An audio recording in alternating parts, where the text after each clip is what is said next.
Okay, there we go. Good evening, everyone. Housekeeping, a little bit of housekeeping. Let's make sure we're all on mute until it's our time. But we want to thank you so much. Good evening, everybody. We are now on week 4 of our Parent C.O.D.E initiative, and we are the Sunshine Education Coalition. This is workshop number 4, supporting your ELL, your English language learner. Thank you for joining us all this evening, and let's begin. So, the Sunshine Education Coalition, we are a collective of educators, parents, students, grassroots organizations, and legal advisors whose purpose is to not only educate but enlighten the community as to disparities existing between minority and especially, in particular, our Black students and their white peers. You can read the rest of it, it's on there. But one thing about us, we have a heart for our youth. We are a heart and we just believe in being there for our youth. And we are the founders of the Sunshine Education Coalition. Myself, my name is Denise Papillon. Joining with me is also April Cobb. And April and I collectively have more than 50 years of educational experience here in Hillsborough County. We predominantly have taught at level in Title I schools. We taught at alternative schools, career centers, and also transformational schools. And so therefore we have lots of experience dealing with our kids in this capacity. And we are just excited about it. We're excited about sharing information and learning with you all. And so we're really excited about this evening's topic because we brought some experts in who are going to really help us understand the world of navigating with the ELLs. April, did you want to add anything else? Nope, you did a phenomenal job. And welcome, everyone. Thank you. All right. So right now, at this point in time, we're going to move on. Thank you. All right. So let's talk about our objectives. We're talking about our objectives for this evening. So we're going to talk about what or who ELL learners are, who are English language learners, how the ELL services work, and also we want to talk about assessments, legal rights, and parental involvement. So this evening, we have with us, and we'd like for her to introduce herself, Miss Jessica. Go ahead and tell us a little bit about yourself, please. You're on mute. Okay. Hi, thank you so much, Denise. Greetings, everyone. What a pleasure to be here. What an honor to be here. My name is Jessica Della Prida, and I am the ELL, English Language Learners Supervisor for Hillsborough County Public Schools. And like Denise says, I'm so honored to be amongst school advocates, community leaders that are continually advocating for our families. So a little bit about myself. I was born in the United States, Houston, Texas. My family is Peruvian and Cuban. And I started kindergarten in Houston, Texas, without speaking a word of English. So even though I was born in this country, like many of our L's, I did not speak English. And actually my father wanted me to be fluently bilingual, so I wasn't even allowed to speak English at home. With that said, in kindergarten, you kind of do learn very quickly. And I was very fortunate to have an amazing teacher, Mrs. Evans, I'll never forget her, that by providing great instructional strategies, but more than just instructional strategy, providing a welcoming environment and making me feel welcome, making me feel important. I was able to learn English, read and write in kindergarten within, I don't know, the first half of the year. At least that's what I've been told. And but once I learned how to speak English, I became the translator for my parents. And I don't know how many of you guys know ELLs, or whether as teachers or maybe even in government agencies, but I was always the one translating for my parents. We went to a parent conference and it was like, Jessica, 6, 7 years old, translate for the parents. And so as a kid, I didn't think much of it. Most of my friends that were born in this country or raised here, that's what we did. But as I got older, I realized that when that happens, that disempowers parents. And so my leadership as a child, my confidence, being able to, I was the one that filled out food stamp applications. If my uncle came from South America and ran a red light, because in Peru it wasn't a big deal. It was, okay, Jessica misses school to go to court to go and translate for my uncle. This was in Broward County in the 80s, where there wasn't many Hispanics. And so this topic is very dear to me. because I was an ELL myself, and many people think that ELLs are just students that come from another country. And so with that said, I became an educator. What inspired me to become an educator was I used to work for drug court, and I worked in the criminal justice system, and it was the pipeline of Black boys to prison. And it was heart-wrenching to see these young boys in hundreds of numbers just going in and out of the criminal justice system. And once they win once for something petty, it just got bigger. And I was inspired to believe that a public school system, a good, effective public school system, education can be a vehicle for any child, regardless of their background or where they're coming from, to get out of the situation and be the best they can be, right? So I saw education as a prevention measure for this. And so yes, that's how I became a teacher. And I worked 20 years as an educator in Broward County as a social studies teacher and a ELL instructional facilitator. Then worked in a year in Orange County, but it was too much like South Florida a little bit, just with Mickey Mouse and Minnie Mouse. And I was like, no, I'm trying to get out of South Florida. And guess what? I come to this amazing city of Tampa, Hillsborough County.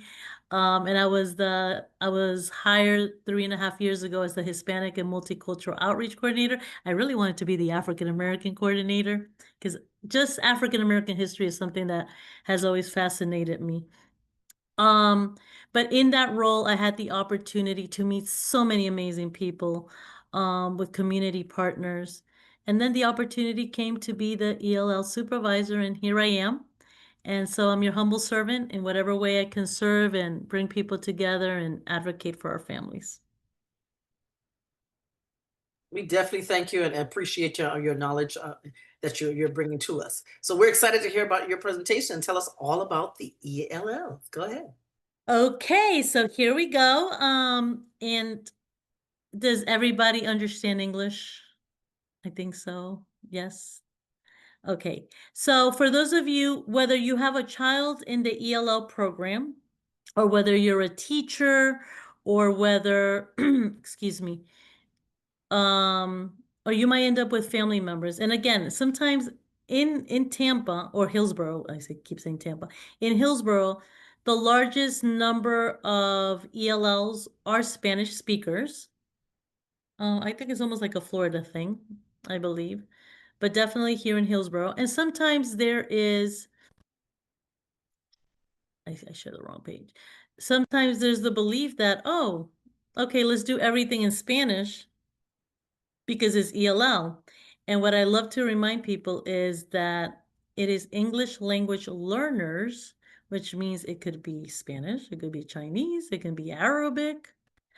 And we will learn today that it wasn't even Hispanics that got us a lot of the federal civil rights acts and policies and supports and protections.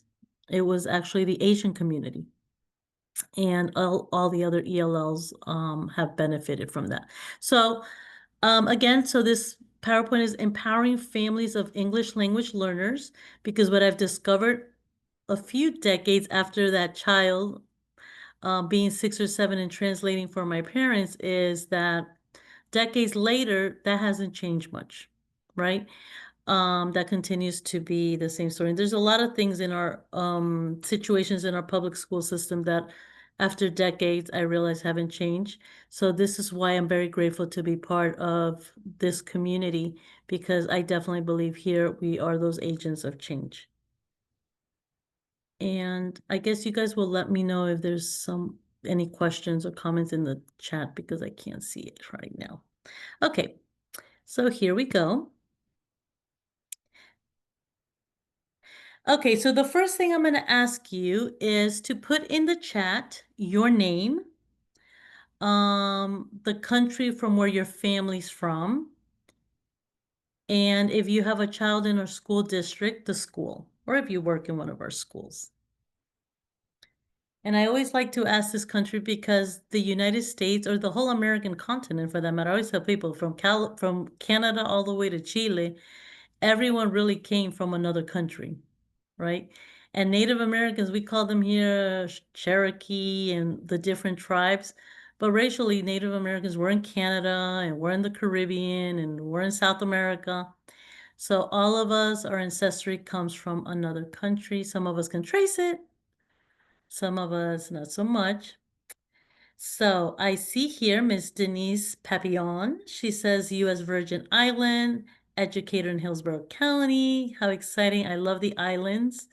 Miss Angela, we are from the United States and have two kiddos in public schools, Ballast Point Elementary and Young Middle. Thank you.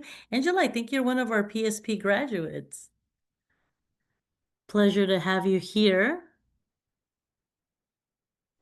Thank you. Wonderful. So our students' languages and cultures are powerful strengths that makes HCPS stronger. And especially this is very important for our students to understand, to believe, especially because of many of the political discourse that's going on. More than ever, our students need to feel, believe, and understand that their language and their culture is a strength and not the opposite. April Cobb, U.S. born and raised Tampanian, too many kiddos to list. And I have to tell you, there is such thing as a Tampanian culture. And I can't really articulate what it is, but I recognize it when I see it. So, exciting. And for those of you that are Tampanians, I guess you see all of us that just keep coming and just changing your city, your towns. And I want to say a little bit sorry because I really love Tampa and I'm hoping it doesn't change so much. Beth Rothwell says one kid in Howard Middle School in Orlando OCPS of European descent from the US. Okay. Thank you, Beth. OCPS, I do have to say, even though Mickey Mouse wasn't the place where I wanted to live and Disney and everything, there was so much more to Orlando. But I do have to say that school district, top of the line. The educators in OCPS also had an opportunity to work with great educators over there as well. Okay, so moving on. So this is our objective for today. If you would like to put in the chat box, which of these objectives are you more interested or curious to learn about more? Is it to understand who the L's are and how are they identified? Learn about ELL program models and services. And you could put understand, learn about, review, or second understand, so you don't have to put the whole thing, or 1, 2, 3, 4, 5. Or explore ways to overcome communication barriers and strengthen parent involvement.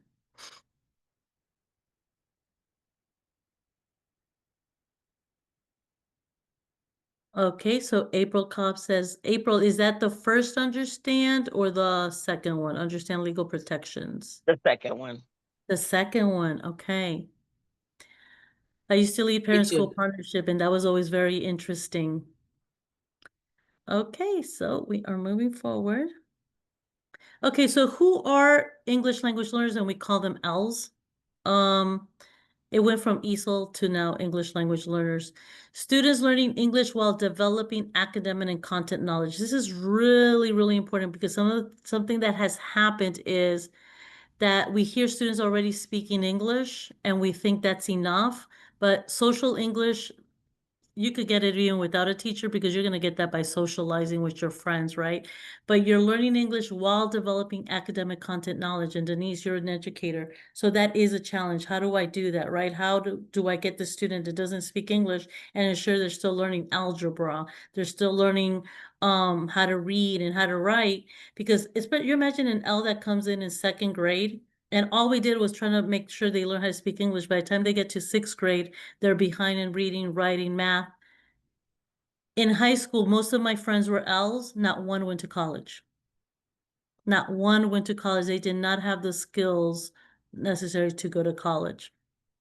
They would go to community colleges and they were 2 or 3 years at a community college getting high school skills, right? So very important. They're from diverse backgrounds, languages, and cultures. There's some L's that might not speak English, but believe me, intellectually, they're super high because they come from countries or families who are affluent. I'm thinking right now, Haiti, right? When you have a Haitian student that speaks French and Creole, both, that student comes from a pretty middle or upper class economic, socioeconomic status in Haiti, which means that their education is pretty high, could be higher than a student that only speaks Creole, because in the schools in Haiti, they're taught in French. Mm, Jessica, real quick. So I yes. will add that last year when I was in the classroom, I had several students that came from Haiti, and there was one young lady. She spoke 7 languages. 7 languages. English was her weakest. However, she was able to be capable of staying, because I'm a math teacher. Mm-hmm. She always excelled above her peers. And because I always say numbers are numbers, it get a little troublesome or challenging for them when they get into the word problems. But when we're capable of having them highlight the key words so that it them gravitate towards what the content means, then she was able to excel. But again, I was so impressed by the number of languages she came in with and was capable of, helping and supporting her peers willingly, because I always dislike having kids being voluntold to support their peers. That's something I do not like at all. But if they're willing to do it, just by nature, but I never volunteer kids to help their peers when it comes to translation. I'm like, that should not be their burden. Let me struggle with it. I agree. I agree. And thank you for doing that. Thank you for doing that, because I know I was always the translator. And pairing the student with a peer buddy that speaks their language is a strategy, but it's not the only strategy. And I've seen a lot of teachers, oh, I did my job. I paired them up with someone that speaks their language. But I agree with you. In South Florida, when I had our Haitian students, it was very common for our Haitian students to speak 4 languages: French, Creole, English, and Spanish. And when they, especially South Florida, there's so many Spanish speakers, they came in with Haitian or Creole or French. They learned the Spanish. And I'm not sure if it's the Creole, because Creole's English, Spanish, and French all together. And in a minute, I'm going to go into history, because I am a social studies teacher. But Haiti, that island belonged to Spain and France. So yes, I agree with you. And since we're talking about Haitian culture in general, there's always exception, but education is huge for Haitian families. They will go without eating, but they will ensure they will spend money on education. Mhm. So So true. I always felt That's African culture in general. There's a lot of African cultures, you see that as well. They're big on education. huge, huge, huge, huge. I went to Haiti, and one of the things that touched my heart, whether when you saw families that came from very humble beginnings, that sometimes the floor was dirt, right? And I saw this also in Colombia. Um, but they had the opportunity to school. These kids would walk miles to go to school, but their uniform, iron, their hair done, so much dignity and pride, their notebooks, you know, I took my kids, my personal children, to go to school in Colombia. Of course, they went to an international school and they came more spoiled. They didn't learn the lessons I wanted them to learn. But yes. And in ELLs, if we talk about ELLs and immigrant students that come in, that's one of the biggest reasons why their parents are risking their lives and doing what they have to do to come here, is for education, for a better education. Okay. So identifying L. So here I have educators, and if you're at the schools, or this is so important. So there's the home language survey, right? Because a family's going to come in and we can't just assume right away, oh, you're an immigrant or you're an L. So we have to find out. There's 3 questions when every single family is enrolled. And the 3 questions ask them if they speak, or if the parents, someone in the house speaks any other language than English. And if they say yes to one of those 3 questions, that student, if they're new to our district, is immediately given an ELL screening to see if they are an ELL student or not. In my new role, I am learning that many times, especially in the beginning of the school year, because they're so busy, and if there isn't a system, that piles up. And by the state policy and law, you have 20 days from the day that the student enroll, 20 days to identify if they're ELLs or not. If you go over those 20 days, the school is out of compliance. And if there's an audit, we get in trouble, right? But definitely that home language survey is well, how we identify. Then how do we monitor their progress? Their English progress is through the WIDA screener, through the WIDA access scores that measures the listening, speaking, reading, and writing. And the students take this in the windows from January to March. In addition to FAST, iReady, and all the other assessments. But if we're trying to measure the language, it is through WIDA access scores. I've learned that many teachers sometimes never look at the WIDA access scores. If you don't look at the WIDA access scores, one, you don't know at what level that student is because they're all learning how to speak English, but everybody's at a different level. And parent notifications. Parents are notified when their child is part of the ELL department. And again, this is for families. So as a parent, you have the right to know if your child is in the ESOL program, how they are doing, how they're doing on their assessments. That is all part of the identification. When a student goes the first 3 years, they just look at their testings, the WIDA access, again, and all the assessments that they take. And from there, the ESOL resource teacher or the ESOL contact decides if the student stays or not. If they stay because of where they're at, the parent gets a letter. Once that student is going on their 4th year in the ELL department, in order to decide if they're staying or not, there has to be an ELL committee meeting.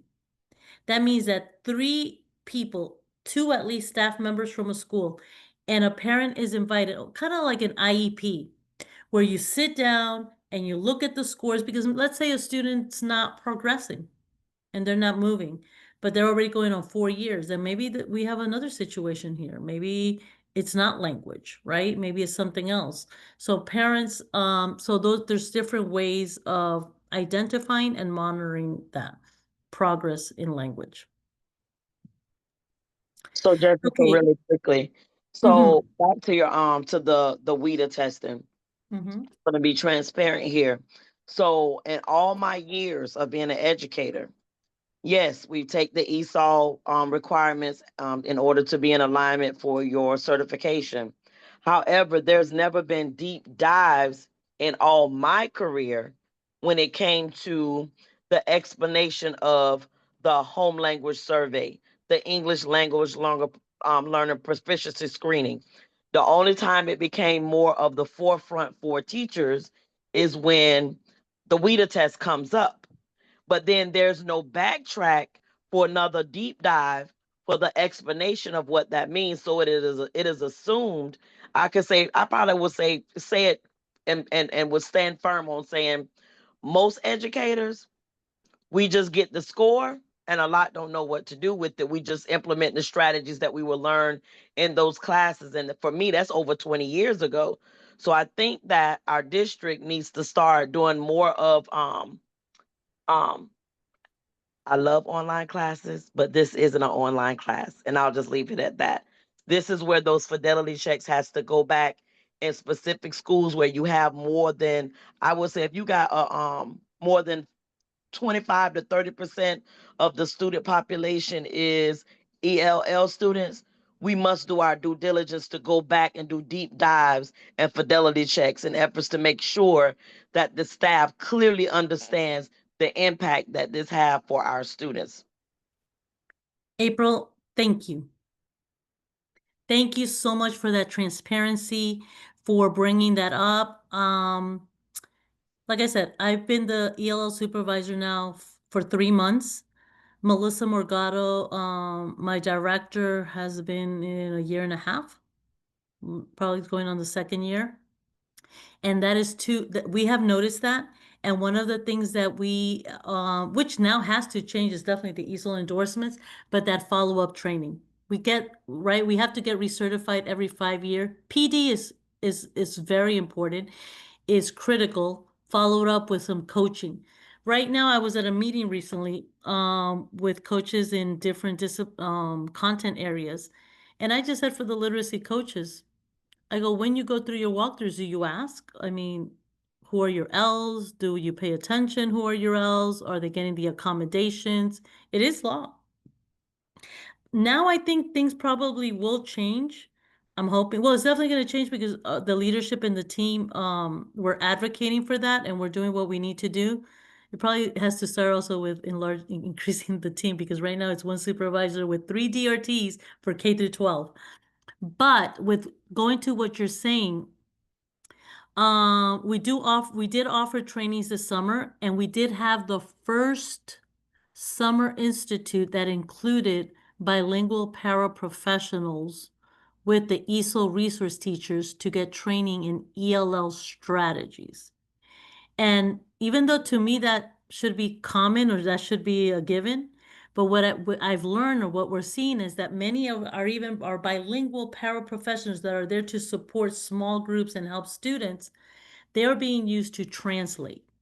And translations are not strategies. And most of our paraprofessionals are Spanish speakers. So then what happens to an Arabic student or what happens to a Haitian Creole student? So it is effective tier 1 ELL strategies that is going to make a difference, and you do not need to speak the student's language. So to your point, April, do we need to build capacity? Do we need to bring trainings in person? Right now, even live virtual, because I'm with you. Sometimes everybody goes through these self-paced, and we're being honest here, right? Transparent. Self-paced programs, I mean trainings, and I could just wonder, how effective is that?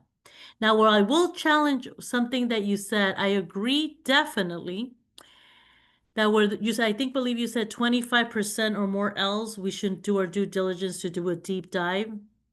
That is occurring. I would say town and country where most of our new arrived immigrant families, and I don't know if you guys are aware of what the ESSA subgroups are, where schools, Well, we know what it is, but explain it to the or for the those parents and everybody, right? yeah later, So yeah. the federal government, right, has also gives points to schools to see how they're doing and how they're educating and how students in subgroups, categorized as subgroups, are performing. And that could be whether I believe it's ESC students, ELL, homeless, Black students, I believe, pretty much are minority groups. And so ELL falls in one of them. Well, most of our ELL schools that have, in other words, if more than 41% of your students are not being proficient or are not showing progress, your school falls under this federal ESSA index group. And if your school stays there for 6 years, the state comes in and takes over the school. And there's all this accountability from the state, correct? So with that said, our schools with our largest numbers of L's are really in town and country. We did not have one ESSA group in town and country, right? And this comes also from the principal. Why? Because if the majority of your kids are L's or you have huge numbers, if they don't do any progress, your PM scores, all your assessments, the grade of your school is going to fall. My concern, and this is not just for L students, this would be as someone that grew up in the 80s in Broward County, where my family moves from Texas to Broward County in 1980, and it was like Black students here, white students here, and those are students that look like me. You kind of decide, well, where do I go? Where do I go? To the group that loves me the most, right? So sometimes I'd be Black and brown, sometimes maybe I'm not Black and I'll go over here. When you are the minority, or we have minority ELLs, and there isn't many ELLs in a school, my concern is even bigger in that school. Because when there's less than 25%, when there's less than 10%, then who's advocating for those students? Usually we won't have those bilingual secretaries in the front office, right? And it's easier for them to fall and be ignored. I could tell you as that Hispanic, that I was sometimes the only Hispanic student in an advanced class, and there was no one there to advocate for me. I had to advocate for myself. When there's a bunch of us or a bunch of a single group, there's enough people there to kind of do something about it. So across the board, I do agree with you. Our teachers need to be trained. We need to do a deep dive. And not to mention that if you learn ELL strategies, it helps all students. And I wish I was doing that here, but and maybe I will. I'll have a chance to just give you a simple ELL strategy of how you tweak something that you're doing for the whole class, and you just tweak it for a student that doesn't speak English, and it will help your students, your American students, your English speaking students that are not proficient in reading and writing or in math. Correct. And I will say that too, Jessica, just jump on in there. Mhm. We have built into a lot of our curriculum, we have an actual like ELL or ESOL strategies that are built into certain parts of the curriculum. But I have found too, especially when you're teaching like intensive reading, things like that, it does truly help the level one students. I mean, because if they're, if you're already dealing with kids who English is the second language, but you have some kids, English is you can speak it, but you still can't read and comprehend it. It actually, those strategies actually do work very well for those level one students, and then they begin to understand, oh wow, when I pair them with an ELL student, they actually both will move up and perform well. So I'm glad that you said that. I just wanted to mention that. Thank you, Denise. Thank you so much. I'll give you this slide, right? I should have put the Spanish PowerPoint and treat you guys all, like multilingual learners and show you. But let's pretend as instead of home language surveys, it said it in Spanish, right? Encuesta de idioma de casa. But this picture of having a house there tells everybody this has something to do with home or family, right? Having visuals with everything you do in the classroom helps ELL, but guess what? Helps all the students. Helps all the students. Having visuals everywhere. Now, can you get away? Could you guys have still understood home language survey without the visual? Yes. But does it hurt you for me to put that little house in there? No. So what's good for all the students, it's critical for your ELLs. And to what you're saying, Denise, vocabulary strategies is huge. And that is the reason why our English speakers that are not proficient readers, what are they lacking? Vocabulary. It's vocabulary. If my parents are doctors and lawyers and the conversation in the house has these big terminology, they're talking about politics, that child already comes to kindergarten with a high vocabulary.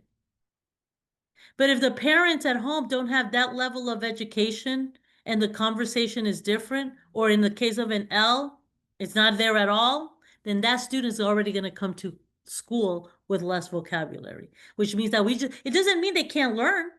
That means that we have to scaffold and just do extra work to compensate for that gap.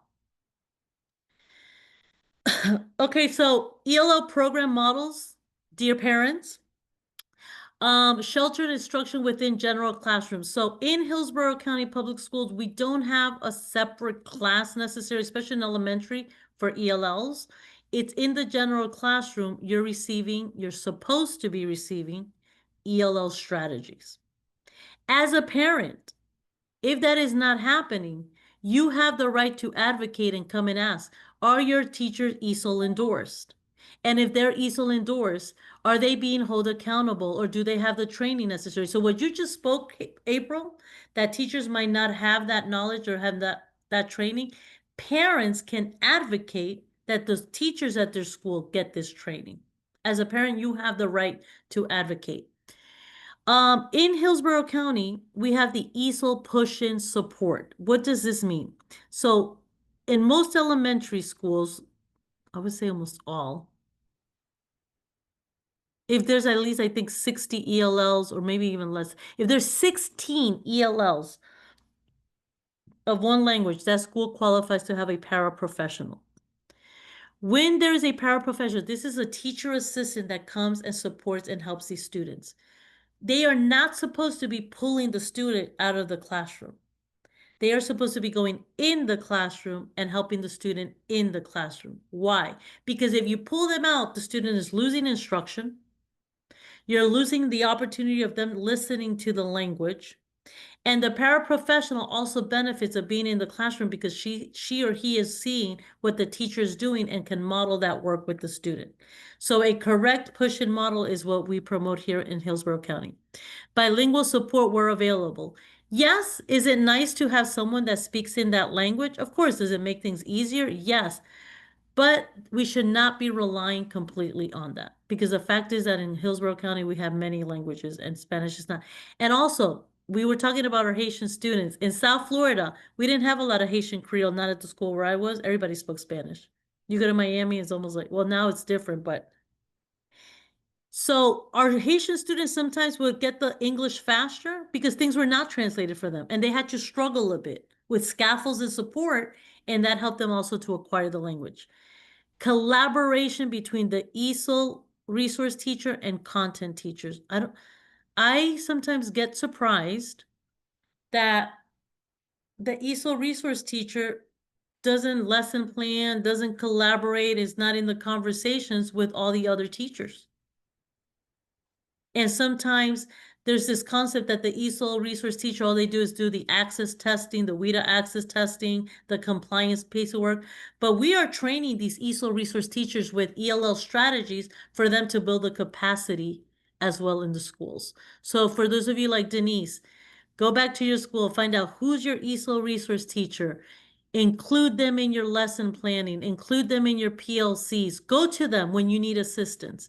And if they don't have all the answers, they're connected to a district resource teacher that can come and help. Yeah, we have one that they do push in to the classroom at least twice a week. And then one thing that I've noticed that we have a variety of tools that we use. We have some translator tools that we've been using, and then there's also one really cool one that I have that I can walk around and talk to the kids with, and it The actually pocket. yeah, it's real time, so it actually we talk back and forth to each other, and I like that because the kids are like, oh, wait a minute, you understand me and I understand you, yes, and it helps. So and then there's one that it has a light on it, and when you run it across the page, it'll actually translate it in their language, and then it goes back and forth between English and the language. So it's these tools are essential, and they're very helpful. But the push-in support is very good. And then but that concept that you just mentioned about having them having the planning and being able to make sure that they're aware of what's being taught is also essential as well. Yes. So I Yes. have Thank a you. question though. So with Yes. the paras, because I've seen it in different school areas, school sites, I should say.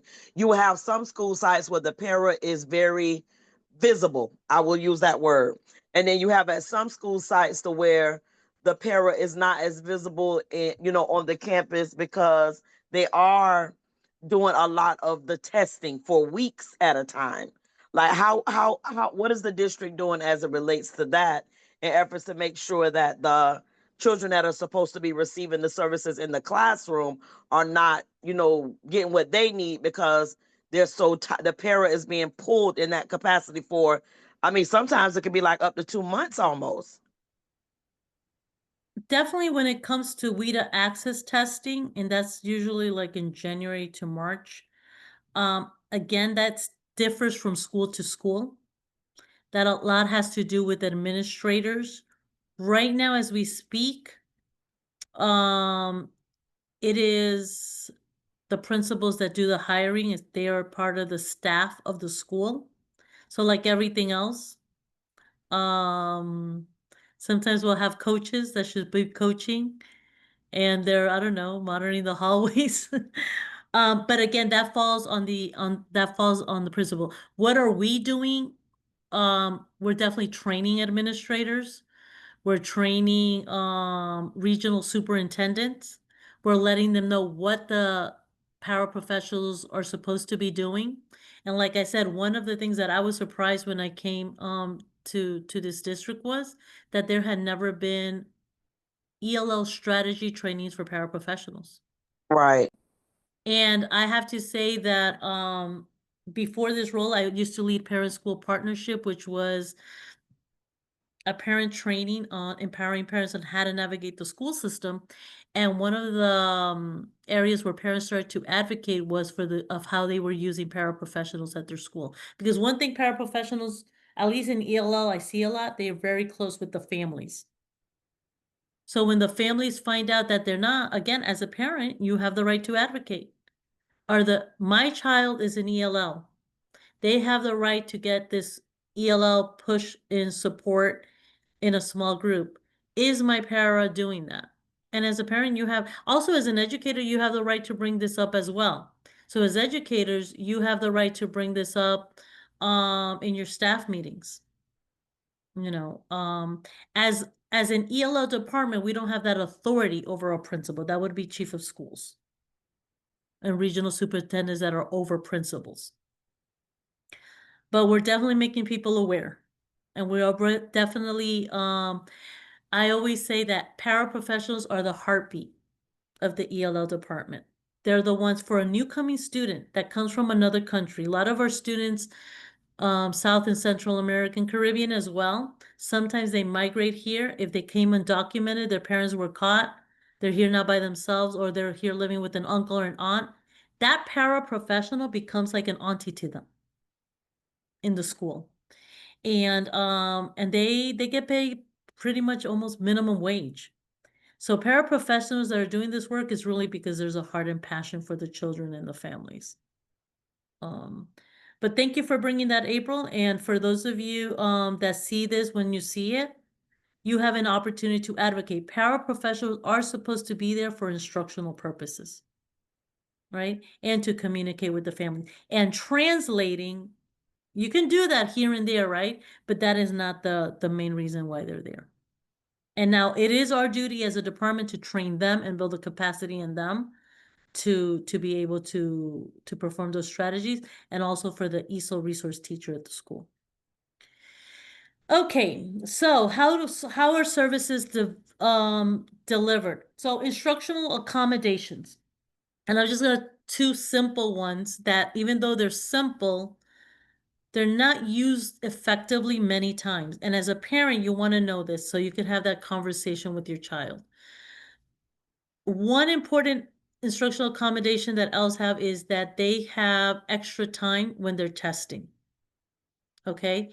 And even though they're given that time, sometimes students don't understand really what this means. They haven't practiced it. I always share that you should be practicing. If you have a test, if you have a 25 question test and an ELL has to translate, use the dictionary and do all of this, they need additional time to finish that test. So that should be encouraged, not just when you're having a PM in a state or a district assessment. It should be going on all year long. Have that conversation of that this is their right.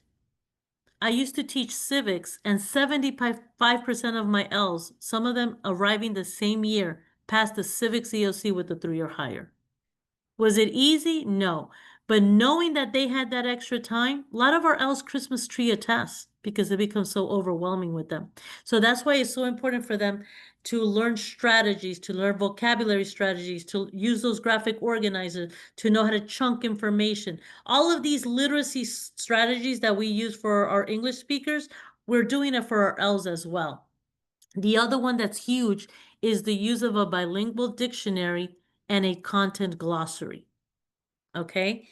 Now, what happens many times that dictionary or content glossary is not given to them until the day of an assessment, a state assessment, right? The student doesn't know how to use the dictionary. They're not used to using it, but we're compliant. We give it to them. We said we gave it to them, but we did not teach them how to use it. So I'll give you an example. When I was in my 7th grade, kids want to be cool. And it wasn't cool to use your little dictionary. And that Google Translate doesn't help because in an district assessment, they can't go and use Google Translate or any of the technology, but you could use a dictionary and you could use a content glossary. So it was my first year and they put all the ELLs, Jessica speaks Spanish, so send all the ELLs to her, even though they were Bangladesh, they were Haitian Creole, but they gave them to me. When I realized my kids were not using this dictionary, notice they felt uncomfortable. So what did I said? I brought these old Webster dictionaries with a bunch of dust and I cleaned them up and I said, okay, warm up. 3 words, vocabulary, write your word, your sentence, your picture. And my American kids are like, why are we using these old things? I'm like, well, this is history and this is an artifact and you're experiencing the past. So then my little ELLs would come and open their little dictionaries. So by January, they were used to it. Okay. And they were selective underlining and they were doing all these strategies that I did with all of my other students. And so and then that relationship with the kids and parents, those of you that are here, this conversation, you got to remind your students, your children, that you guys had a big sacrifice to come to this country and it cannot be in vain. You got to remind them all that you did. And this means a lot to the kids. So I would tell my students, I'm like, this is civics. This is talk about immigration, naturalization, citizenship. Your family needs to know this information. For you guys, it's not just a test. It is, you are the leader. You're the civic leader for your family. And they were like, oh my gosh, I'm the civic leader. I'm like, your family depends on this information. So my L's were like, they would be texting me and they were like, naturalization. And and but they felt this intrinsic motivation that they had to pass this test because it wasn't just about passing a test. It had to be worth it why their family came to this country. I do similar conversations with my American kids, right? So we do have instructional accommodations, but teachers need to know their kids. Parents, you need to know that this is there for them, and you need to have a conversation in a way that your child will internally say, wow, I'm going to use it. We have ESOL certified endorsed teachers. Good news, April. I just finished a meeting with the state, and so there's new ESOL strands. They're not called standards or benchmarks anymore. They're called strands. So all the training that we've done has to be redone. Now, I'm not sure they're going to force everybody to redo it, but we're definitely going to be promoting new ESOL endorsement and certifications or whatever they're providing. But every teacher should be endorsed, right? And should know strategies for ELLs. And again, for those of you that are here, I am more than happy to come one day and do the ELL strategies and just show you how we can tweak here and there and change something simple, which will mean the world to an L. Classroom strategies. Every classroom, whether you have one L or you have 50% of your classroom is L, should have visuals. And we're talking about chemistry, please have those vocabulary words all over with some pictures student made, because even your American kids seeing those words continually is going to remind them. For an L is critical. Imagine something, the word block, right? Is it walking down the block or the street block, or is it block the boxes? For an L, they probably learned that block the box, it's a box. But then depending on the context that you use it, it could be a street. Having those words with those visuals, very important. It could be a Lego block as well. Right. So, I mean, things that we take for granted because we speak English. Right. Have any of you guys ever traveled outside the United States to a country that did not speak your language? Yes. Denise, okay. Were you ever in a situation that you were stuck in that country? No, not stuck, but I mean, I knew I could go to someone to help me understand what was going on. Okay, give me an example. Like what happened to you? Well, I mean, I know a little Spanish, so like it's conversational Spanish, so I didn't feel completely stuck. But just being able to navigate, okay, I need to go to this particular street, or I need to give instructions as to this is where I was going. So and at the time, it didn't even dawn on me to think to use my translator, but I was just like, okay, well, let's just talk, let's have a conversation.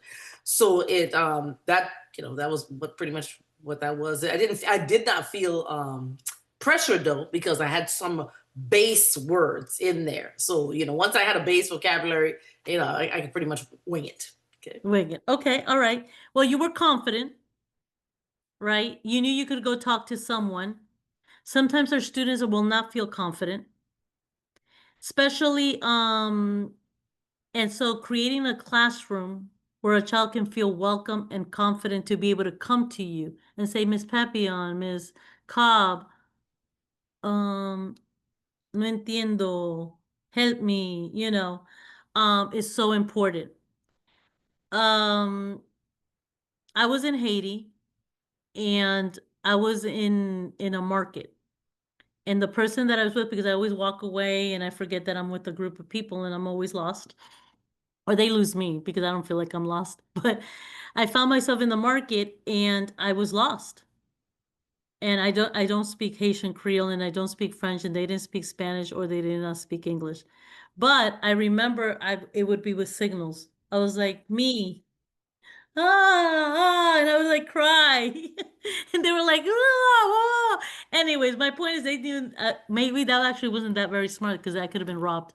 But um, my point was that they found that I was devastated, I was lost, and they helped me and they led me and they took me to a police officer. But I say this why? Because pointing, using visuals, using movement. The worst thing that can happen is in a classroom for a teacher to sit on a desk and just talk to the students from the desk. Okay, guys, open to page 55 and let's do 3 plus 3 equals 6 and let's divide it by 72. Who got the correct answer? I mean, that's horrible teaching, period. But for an L, devastating. Devastating. Some of the tools that we use, we're grateful for. I mean, of course, Microsoft has a range of products, but one of the things that's also available is, their PowerPoints and certain Word documents are now, they come with a closed caption. And so when you put the PowerPoint up, the closed caption is running along the bottom. And the only thing that would force me to do, I would have to actually just slow down when I speak, because sometimes I talk so fast, they're not reading at the pace that I speak at. And it's right there. See where it says always use subtitles right there. You click on that and it, just adjust it to whatever language it needs to be. And those subtitles will be running on the bottom of your screen or wherever you decide to put them. I like that. Also, Word also provides a dictate tab, and if you click on it, so much technology today. You should be able to talk as you're talking real time. It'll actually dictate it for you and put it up on the screen. So yeah, again, like I said, the tools are available, but I think that's where the strategies are for teachers, or those are classes that teachers need to take, so they're aware that to make it easier for you, that gives you more classroom control. The kids are like, oh wow, I can communicate with you because you are putting things up there that's available that'll help me understand you, and then and in turn you understand me. So that's something that they can try, those strategies as well. That is beautiful. And imagine parents, the same way. You can have maybe have a teacher share with you a PowerPoint or something that they're working in school, and you can use and translate it to your to your language so that you can work with your child at home. So I noticed that we've ran. It's almost an hour already. So I am going to get to the part where you guys were really interested in learning more of, and I'm more than happy to come back again. Okay. So legal protections for ELLs, right? So it's definitely a civil rights protection and right for a student to receive the accommodations and supports to be able to get instruction as they are learning to speak English. So not just learn how to speak English, but to ensure that they're learning content at a high rigor while they're learning how to speak English. And it comes from the federal level, or it came from the federal level. Our state still continues to support, and actually at the federal level too, and our district as well. Can we improve here and there? For sure, but it is a right. If it is not happening, parents as educators have the right to advocate, and in the state of Florida, we have the meta consent decree, which pretty much makes it an entitlement for a student that does not know how to speak English to get all of the protection and everything that we just said. But I want to share with you guys, and this is in Spanish. Trabajando juntos por un objetivo. So this is working together for one objective. And I want to just share this quick video on Laos versus Nichols on how immigrant students want bilingual education. I was born in China, but when I came to America at the age of 5, suddenly it was like my Chinese was different from what was being taught in the Chinese schools, and of course English, I didn't understand a word of it. You're in American school now, you have to speak English, don't speak Chinese. I mean, that does nothing for embracing your identity and embracing yourself. Mrs. Lau came in to our parent-teacher conference, and she said, Miss Lee, I come from Hong Kong, and we speak English and Mandarin and Cantonese. Why can't you, as a Cantonese-speaking teacher, why can't you teach Kinney math and Chinese? I didn't know how to answer her.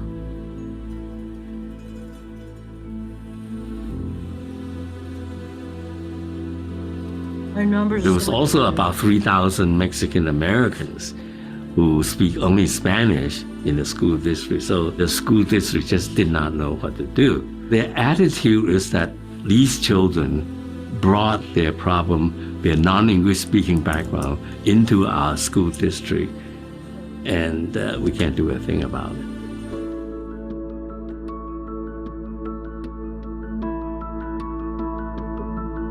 The Brown versus Board of Education case in 1954 said education is perhaps the most important right. Well, how could you have a right if the kids don't know what the heck's going on? I thought that a lawsuit concerning the rights of non-English speaking children, non-English speaking students, what they now call English learners, would be something that just had to win. It'd be so easy. Why someone hadn't brought it, I have no idea. I have to give a lot of credit to agencies like Chinese for Affirmative Action because they had data. The data showed that the Chinese-speaking students were getting far less. Percentage-wise, there were many more Chinese-speaking students getting nothing. So we knew from the very beginning that this decision is going to reverberate across the country.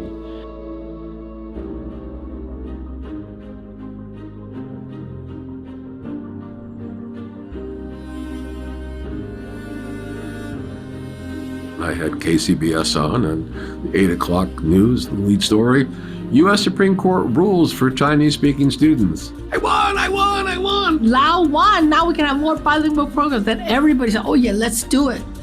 Without having enough teachers, especially ones with Chinese capabilities. A lot of these teachers who, again, had relatively little seniority were under threat of being laid off. CAA was meeting with district officials and also going up to the State Board of Education in Sacramento, getting recognition that teachers that had the competence to provide this kind of education should be recognized and retained because they were providing important instruction in the classroom. When you're teaching, it has to be about the community within the classroom. Within the bilingual classroom, the students are comfortable using their own language. And not only are they comfortable using their own language, they're comfortable using it to learn content. It allows the parents to communicate their needs and their wishes and not having to feel like they're lesser. So we have no choice but to mobilize the community. We mobilize the parents, we mobilize all the legal experts, all the educational experts, language experts. We kept at it through newsletters and free book giveaways and testifying at the school board meetings, sitting on superintendent search committees. Regular school board meeting, which can sit about a couple hundred people, was too small. We had 500-600 people jamming those meetings. Consistently hammering on the fact that we needed to be part of the school district curriculum. What we needed was just beyond language. What we wanted was something that would validate what is their life here in America like. I think we've definitely made progress. For sure, we've made progress. However, there's still a huge amount of work that needs to be done. We're trying to talk to our other teachers and we're trying to say, how can the other teachers, the math teachers, the science teachers, the social studies, how can they support their language learners? How can they support their immigrant students? Which is exactly what Lao versus Nichols was all about 50 years ago, and we're still asking those same questions. I think Lao, was a major catalyst for the movement for bilingual access to many things beyond education. As a teacher, I was most proud of being part of the movement that shifted the whole idea that English is the only status language that is valid in this country. What makes this country great is that we have more than one tool, which is English, but we can have more than one tool to use to learn about ourselves as well as learn about each other. I was born in China. Okay, my amazing ones. I apologize, but I think we were having great conversation. I think we talked several about the overcoming communication barriers. Denise, thank you for sharing so much. It is definitely a great time to teach for the technology that we have. And I'm hoping, I will share this PowerPoint with you guys, and I'm sure that the team will get it to you parents.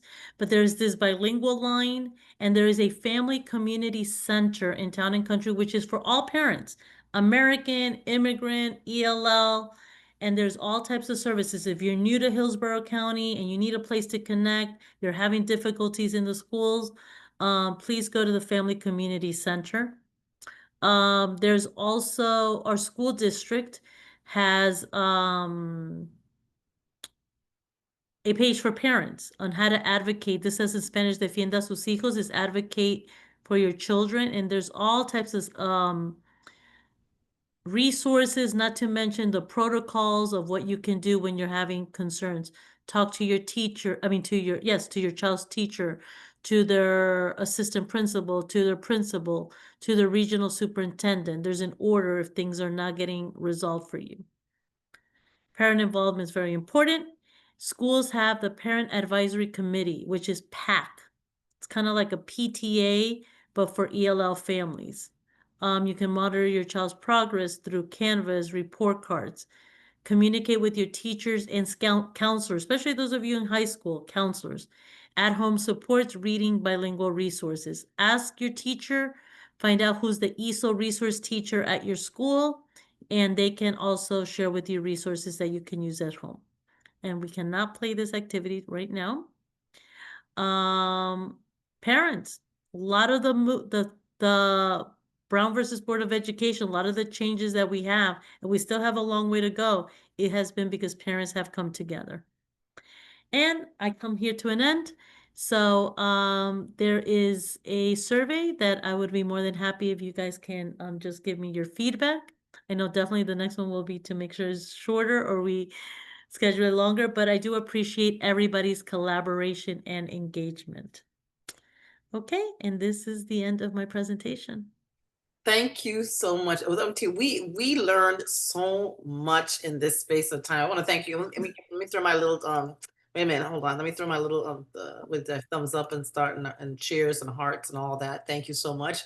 It was great. This was what you call a wealth of information. All right. And just understanding, because we know one of the things that we did learn for us is that we know that a lot of the ELL kids have been in the country for several years, and that they are still speaking, struggling to speak English. So, but you give us a whole lot of insight as to why. Okay, so thank you so much for that. For everybody else, so thank you all for staying on. Again, we are the Sunshine Education Coalition. You're free to, first of all, to reach out to us and get much more information. We would love to hear from you. We'd love for you to actually join us in our work, our advocacy work. Our email address is on the screen. It's sunshineeducationcoalition@gmail.com.